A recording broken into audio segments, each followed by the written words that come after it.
tiempos gloriosos, decía, con esa voz tan sincera, aquel que no cante coplas, seguro se queda fuera.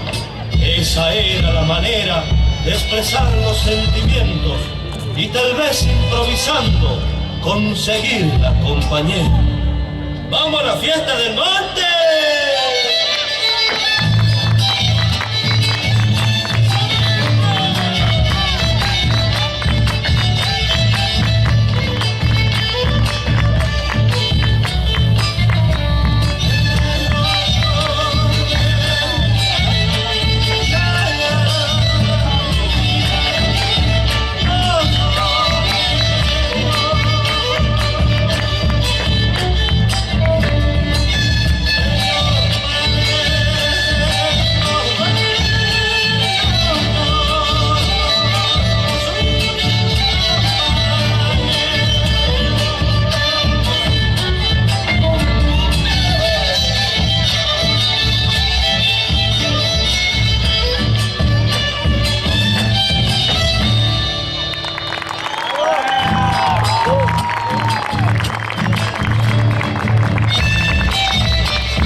De los montes, me contaba un día mi abuelo